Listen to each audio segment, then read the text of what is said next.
अपनी उसी सीरीज को आगे बढ़ाने की कोशिश करेंगे। और आज हम दोबारा फिर लेके आए हैं जीके के 10 अति महत्वपूर्ण प्रश्न। और आज के 10 महत्वपूर्ण प्रश्न जो लेके आया हूं बेटा, ये आपके लिए बहुत ज़्यादा इंपॉर्टेंट होगा, क्योंकि आज मैं हिस्ट्री हो या फिर जियोग्राफी हो, सभी का मिक्सअप क्वेश्चन लेके आए थे। ठीक, तो चलते हैं, देखते हैं वीडियो पे हमारा 10 क्वेश्चन महत्वपूर्ण कौन से लगे हुए हैं। ठीक है, तो आप वीडियो पे बने रहिएगा। तो सबसे पहला क्वेश्चन है बेटा, एक मिनट इसको साइड कर देते हैं। ठीक, पहला क्वेश्चन है आपका कि भारत में कौन सा सबसे ज़्यादा अनाज खाया जाता है। चलिए बताइए कि इनमें से कौन सा सबसे ज़्यादा अनाज जो हम लोग खाते हैं, क्या चावल खाते हैं या फिर गेहूं खाते हैं या फिर मक्का या फिर इनमें से कोई नहीं। ठीक, चलिए बताइए। तो सबको पता है बेटा, बिहार हो, पश्चिम बंगाल हो, कोई हो, तो सबसे ज़्यादा कहाँ वो चीज़ खाई जाती है बेटा, चावल।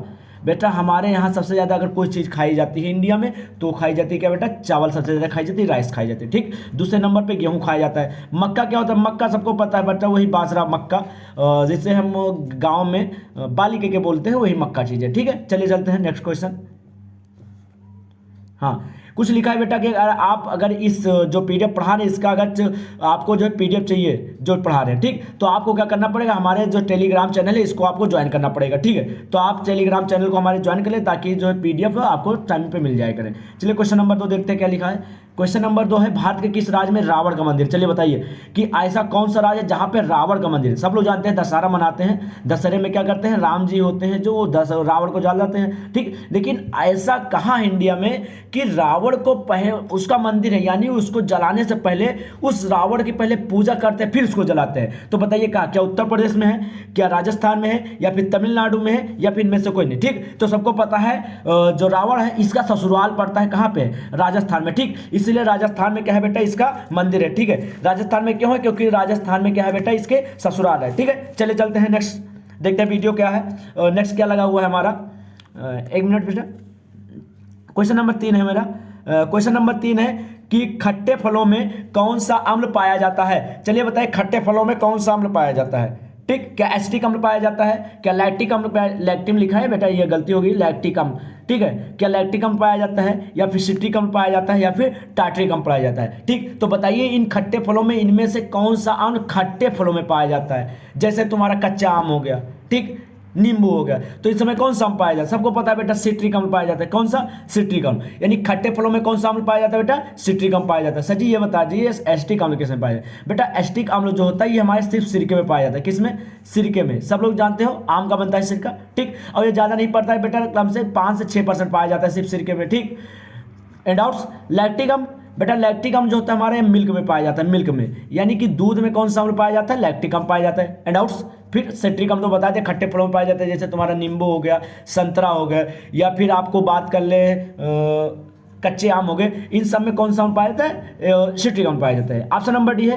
कि टार्ट्रिक अम्ल। चलिए बताइए टार्ट्रिक अम्ल किसमें पाया जाता है। जैसे बेटा आपकी इमली में कौन सा अम्ल पाया जाए, जिससे आप खाइए इमली और कैसे बाहर निकालें, ऐसे बाहर निकालते हैं। ठीक, तो ये कौन सा अम्ल पाया जाता है, टार्ट्रिक अम्ल पाया जाता है। टमाटर, इस सब में कौन सा, सॉरी टमाटर में नहीं, इमली में कौन सा पाया जाता है, टार्ट्रिक अम्ल पाया जाता है। बेटा टार्ट्रिक अम्ल का प्रयोग हम शराब बनाने में करते हैं, याद रखिएगा, टार्ट्रिक अम्ल का प्रयोग हम दारू यानी कि शराब बनाने में करते हैं। चलिए क्वेश्चन नंबर 4, भारत की राजधानी दिल्ली कब बनी। चलिए बताइए, बहुत अच्छा क्वेश्चन है कि भारत की राजधानी दिल्ली कब बनी। इस समय जैसे हमारी राजधानी क्या है, दिल्ली या फिर नई दिल्ली है। ठीक, तो उससे पहले जब हमारे भारत की राजधानी दिल्ली कब बनी, तो उससे पहले कहाँ थी। चलिए बताइए, क्या 1912 में बनी, 1918 में, या फिर 1909 में, या फिर 1911 में। चलिए बताइए। ठीक, तो कुछ सबको पता है जो हमारे भारत है इसकी राजधानी दिल्ली कब बनी थी बेटा, 1911 ईस्वी में दी थी। क्यों, क्योंकि 1911 ईस्वी में एक दरबार आयोजित किया गया था जिसे बोला गया था दिल्ली दरबार।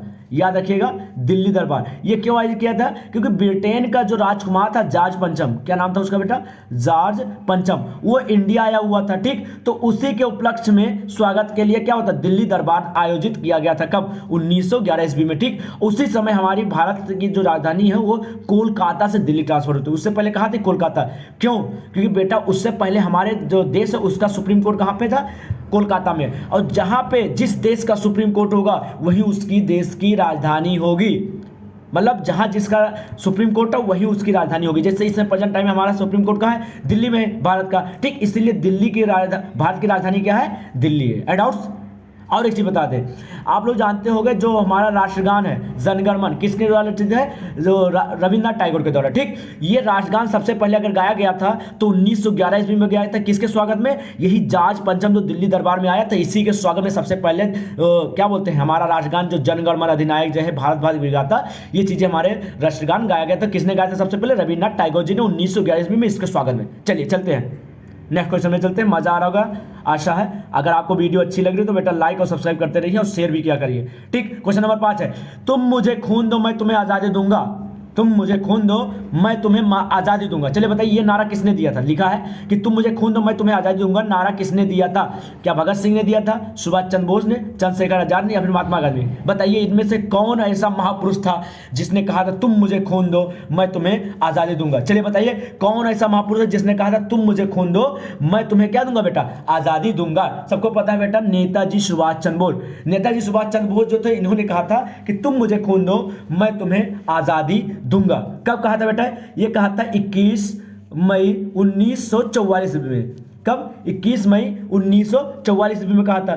क्यों, क्योंकि उस समय जो इनकी फौज बनी थी IMA इंडियन मिलिट्री आर्मी की, ठीक, उसको ये लेके पहुंचे थे जिससे क्या बोलते हैं आजाद हिंद फौज कहा गया था। ठीक, उस आजाद हिंद फौज का नारा क्या था कि बेटा पहले तो नारा था कि दिल्ली चलो, यानी उन फौज का नारा था कि दिल्ली चलो, और दिल्ली चल के उन्होंने ये कहा था तुम मुझे खून दो भारतीयों से मैं तुम्हें आज़ादी दूंगा, यानी तुम हमारे साथ में शामिल हो, मरो कटो कैसे भी शामिल हो, उसके बाद मैं तुम्हें आज़ादी दिलाने के लिए पूरी कोशिश करूंगा। किसने कहा था, नेताजी सुभाष चंद्र बोस जी ने। डाउट, चलिए उसी समय एक चीज़ और बता दें, इसमें जो ऑप्शन लिखा है बेटा आपका, एक मिनट, इसमें ऑप्शन दिख रहा होगा आपका ऑप्शन डी, महात्मा गांधी। महात्मा गांधी जी ने क्या कहा था उस समय जब 8 अगस्त 1942 ईस्वी को एक आंदोलन चला था जिसे बोलते हैं इंडिया क्विट मूवमेंट, भारत छोड़ो आंदोलन। ठीक, उस भारत छोड़ो आंदोलन में महात्मा गांधी ने कौन सा क्वाट बोला था, कोई बता सकता है, क्या बताता बेटा, डू और डाई, डू और डाई, करो या मरो। बहुत सुनिए, करो या मरो का नारा महात्मा गांधी ने कहा था कब, भारत छोड़ो आंदोलन जब शुरू हुआ था 8 अगस्त 1942 ईस्वी में।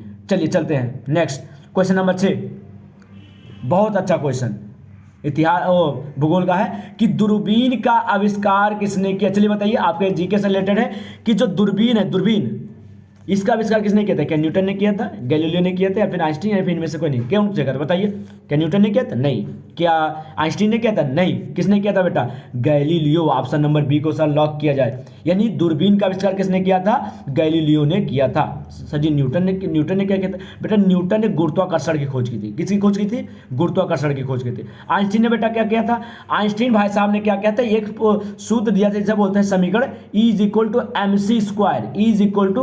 = mc², जो फार्मूला आइंस्टीन ने किया था। ये है क्या, बेसिकली जो सूर्य का प्रकाश होता है, सूर्य के प्रकाश में कितनी ऊर्जा पाई जाए उसके द्वारा ये समीकरण दिया गया, जहां E क्या है, एनर्जी है, और किसकी, सनलाइट की, M क्या है, मास है उसका, और C क्या है, निर्वात में प्रकाश की चाल। ठीक है, speed of light in vacuum.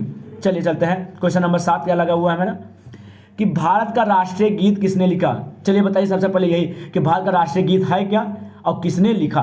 ठीक, क्या रविन्द्रनाथ टैगोर ने लिखा, क्या बंकिम चंद्र चटर्जी जी ने लिखा, या फिर राज बिहारी घोष जी ने लिखा, या फिर इनमें से कोई नहीं, कौन बताएगा। क्या रविन्द्रनाथ टैगोर जी ने लिखा, नहीं, रविन्द्रनाथ टैगोर जी ने तो हमारा नेशनल एंथम लिखा है। क्या लिखा बेटा, नेशनल एंथम, राष्ट्रगान लिखा उन्होंने। ठीक, लेकिन नेशनल सॉन्ग किसने लिखा है, वो लिखा है बंकिम चंद्र चटर्जी द्वारा लिखा गया है। और कौन सा है राष्ट्रीय गीत, बताइए कौन सा है राष्ट्रीय गीत। चलिए आप लोग कमेंट में बताइएगा कि हमारा देश का राष्ट्रगीत क्या है। ठीक, मैं बता दूंगा, लेकिन आप लोग देखते हैं कमेंट में कौन कौन बताता है कि राष्ट्रगीत हमारे देश का क्या है। ये आपके लिए वर्क है, ध्यान से बताइएगा सब लोग। चलिए चलते हैं next question, question number 8। Question number 8 है बेटा कि विश्व का सबसे बड़ा देश क्षेत्रफल की दृष्टि से कौन सा है। आपको बताना है कि विश्व यानी पूरे वर्ल्ड में, पूरी पृथ्वी पे कौन सा ऐसा देश है जो क्षेत्रफल की दृष्टि से सबसे बड़ा है। क्या वो रूस है, क्या वो भारत है, या फिर वो USA संयुक्त राज्य अमेरिका है, या फिर चाइना है। चलिए बताइए, तो सबको पता है विश्व का सबसे बड़ा देश जो कोई है क्षेत्रफल की दृष्टि से, तो कौन सा है, रसिया है। कौन सा है बेटा, रसिया है। ठीक, रसिया का क्षेत्रफल वैसा है कितना बेटा, 17.1 मिलियन। कितना है, 17.1 मिलियन किलोमीटर स्क्वायर। किसका? रसिया का क्षेत्रफल इतना है 17.1 मिलियन किलोमीटर स्क्वायर। वही इंडिया का कितना है मिलियन में अगर बात किया जाए इंडिया का तो 3.287 32,87,263 किलोमीटर स्क्वायर, यानी 3.287 million kilometre square. Any doubts? यानी जो रूस है उसका क्षेत्रफल है 17.1 मिलियन, यानी इंडिया से अगर देखा जाए तो लगभग 5 गुना ज़्यादा बड़ा है। कौन? रसिया।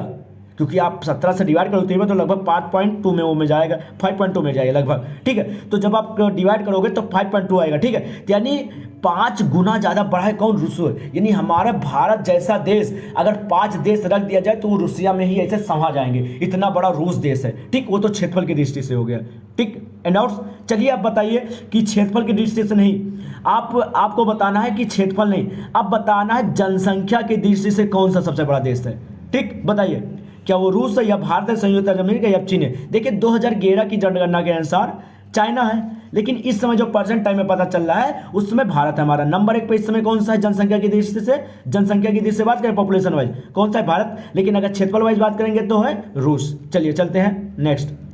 और हाँ, यहाँ पे अगर बात करें तुमसे और मिलिट्री पावर में सबसे बड़ा देश कौन सा है? मिलिट्री पावर में सबसे पावरफुल देश कौन सा है इस समय? यूएसए, संयुक्त राज्य अमेरिका, फिर है अपना रूस, फिर है चाइना, फिर है भारत चौथे नंबर पे। चलिए क्वेश्चन नंबर 9, महात्मा गांधी की मृत्यु। बहुत अच्छा क्वेश्चन है, मैं पहले बता चुका हूँ कि महात्मा गांधी जी जो थे इनकी मृत्यु कब हुई थी। सबको पता है महात्मा गांधी जी की मृत्यु कब होती है? 30 जनवरी 1948 ईस्वी में। कहाँ पे होती है? दिल्ली के बिरला मंदिर के पास में होती है। 30 जनवरी 1948 होती है। कौन सा ऑप्शन हो जाएगा? ऑप्शन नंबर बी, 30 जनवरी 1948 में। किसने मारा था? सब लोग बहुत फेमस हो गए, नाथूराम गोडसे जी ने मारा था। किसने मारा था? सॉरी जी क्यों बोले उनको, ठीक। महात्मा गांधी को कौन मारा था? नाथूराम गोडसे ने मारा था, ठीक। कुछ कारणवश था तो वो चीज़ें बाद में देखा जाएगा कारण क्या है, लेकिन मारा था वो चीज़ें देखा जाएगा, ठीक है बेटा। चलिए यानी 30 जनवरी 1948 ईस्वी। चलिए देखते हैं लास्ट क्वेश्चन मेरा क्या लगा हुआ है। लास्ट क्वेश्चन है बहुत अच्छा क्वेश्चन कि विश्व की सबसे लंबी नदी, ध्यान से सुना, विश्व की सबसे लार्जेस्ट पूछा, लॉन्गेस्ट नहीं पूछा, लार्जेस्ट। लार्जेस्ट यानी सबसे लंबी नदी इसमें से विश्व की सबसे बड़ी है क्यों है? क्या वो गंगा नदी है, क्या वो नील नदी है, या फिर अमेजॉन है, या फिर ब्रह्मपुत्र है, ठीक बेटा। जो गंगा है ये इंडिया की लंबी है, इंडिया की क्या है? लंबी है, ठीक। लेकिन जो विश्व की सबसे लंबी नदी है वो है नील नदी। कौन सी नदी है? नील नदी है। एंड यानी विश्व की सबसे लंबी नदी कौन सी? नील नदी। लेकिन आपसे अगर यहीं पे पूछा जाए विश्व की सबसे लंबी ना पूछ के तुमसे पूछे चौड़ी नदी सबसे कौन है? लॉन्गेस्ट, लार्जेस्ट ना पूछे तुम्हें लॉन्गेस्ट बोल ले तो चौड़ी आपकी हो जाएगी बेटा अमेजॉन, अमेजॉन, ठीक है। यानी अगर चौड़ी पूछा जाएगा तो अमेजॉन हो जाएगी। अब यहीं पे अगर तुमसे पूछ ले कि बताइए भारत की सबसे लंबी नदी, तो भारत की सबसे लंबी नदी हो जाएगी आपकी गंगा। कौन सी हो जाएगी? गंगा। लेकिन यही पूछा जाए कि भारत की सबसे चौड़ी नदी कौन सी है तो आपकी हो जाएगी ब्रह्मपुत्र।